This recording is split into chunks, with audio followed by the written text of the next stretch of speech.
नमस्कार दोस्तों, RO test series 2022 की इस वीडियो में आप सभी का एक बार फिर से हार्दिक स्वागत है। अब तक हमने आरओ टेस्ट सीरीज के 18 टेस्ट को कंप्लीट कर लिया है और आज हम देखेंगे टेस्ट नंबर 19 को। तो आइए दोस्तों, टेस्ट नंबर 19 की शुरुआत करते हैं और पहला प्रश्न पॉलिटी से है कि यदि भारत के राष्ट्रपति का पद रिक्त हो जाए और कोई उपराष्ट्रपति भी न हो तब कौन कार्यवाहक राष्ट्रपति होगा। दोस्तों, अगर भारत के राष्ट्रपति का पद खाली हो जाए और उस समय कोई उपराष्ट्रपति भी न हो तो उस समय कार्यवाहक राष्ट्रपति कौन होगा। तो इसका सही जवाब हो जाएगा ऑप्शन नंबर डी, यानी कि सर्वोच्च न्यायालय का मुख्य न्यायाधीश होगा। दोस्तों, राष्ट्रपति और उपराष्ट्रपति की अनुपस्थिति में सर्वोच्च न्यायालय का मुख्य न्यायाधीश ही कार्यवाहक राष्ट्रपति होगा। सही जवाब हो जाएगा ऑप्शन नंबर डी। अगला प्रश्न है, निम्नलिखित में से कौन सा आधिकारिक दस्तावेज भारत से संबंधित है। तो दोस्तों, श्वेत पत्र यह भारत से संबंधित आधिकारिक दस्तावेज है। सही जवाब हो जाएगा ऑप्शन नंबर बी, श्वेत पत्र। अगला प्रश्न है, भारत में लोकसभा का पहला आम चुनाव कब हुआ था। तो दोस्तों, 1951-52 में भारत में लोकसभा का पहला आम चुनाव हुआ था। अगला प्रश्न है, लोकसभा के प्रथम अध्यक्ष कौन थे। तो दोस्तों, जीवी मावलंकर ये लोकसभा के पहले अध्यक्ष थे।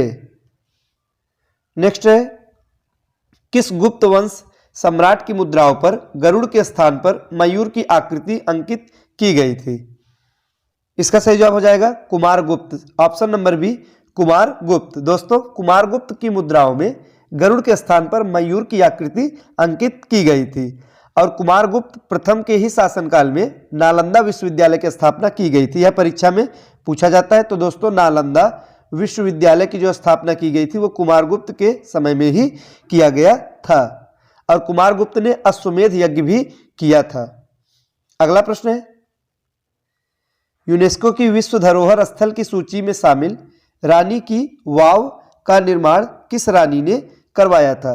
तो दोस्तों, उदयमती ने करवाया था। सही जवाब हो जाएगा ऑप्शन नंबर बी, रानी उदयमती ने करवाया था। और रानी उदयमती यह गुजरात के सोलंकी वंश के राजा भीम प्रथम की धर्मपत्नी थी। तो दोस्तों, ये किसकी धर्मपत्नी थी।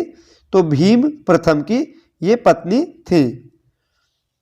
अगला प्रश्न है, सल्तनत कालीन सुल्तान गयासुद्दीन बलबन के विषय में निम्नलिखित में से कौन सा कथन सही नहीं है। तो बलबन के विषय में 4 कथन दिया गया है। आइए देखते हैं कौन सा कथन सही नहीं है। पहला है, उसने जिल्ले इलाही की उपाधि धारण की। बिल्कुल सही है दोस्तों, गयासुद्दीन बलबन ने जिल्ले इलाही की उपाधि धारण की थी। और दूसरा है, रक्त और लौह की नीति अपनाई थी। यह भी सही है। रक्त और लौह की नीति किसने अपनाई थी। तो बलबन द्वारा अपनाया गया था। सी है, अपने दरबार में सिजदा और पैबोस की प्रथा का प्रचलन किया। यह भी सही है। और ऑप्शन नंबर डी है, इसी के काल में मंगोल आक्रमणकारी चंगेज खान भारत की उत्तर पश्चिम सीमा में आया था। दोस्तों, यह गलत है। चंगेज खान इल्तुतमिश के समय में आया था। तो किसके समय में आया था। इल्तुतमिश के समय में आया था, न कि इसके समय में। तो ऑप्शन नंबर डी यही गलत हो जाएगा। अगला प्रश्न है, किस संत को महाराष्ट्र का कबीर भी कहते हैं। महत्वपूर्ण प्रश्न है दोस्तों, किसे महाराष्ट्र का कबीर भी कहा जाता है। तो तुकाराम को कहा जाता है। सही जवाब हो जाएगा ऑप्शन नंबर बी, तुकाराम। और दोस्तों, तुकाराम ने महाराष्ट्र में वारकरी संप्रदाय की स्थापना की थी। तो किस संप्रदाय की स्थापना की थी। तो वारकरी संप्रदाय।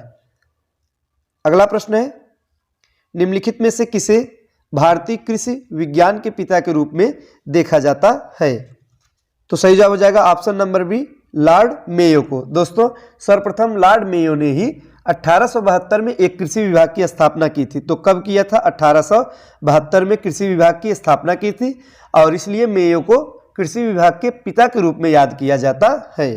तो सही जवाब हो जाएगा option number B, Lord Mayo. अगला प्रश्न है, 1923 में गठित अखिल भारतीय कांग्रेस खिलाफत स्वराज पार्टी का प्रमुख उद्देश्य क्या था। तो दोस्तों, इसका प्रमुख उद्देश्य क्या था। तो इसका सही जवाब हो जाएगा ऑप्शन नंबर सी, चुनाव में भागीदारी करना।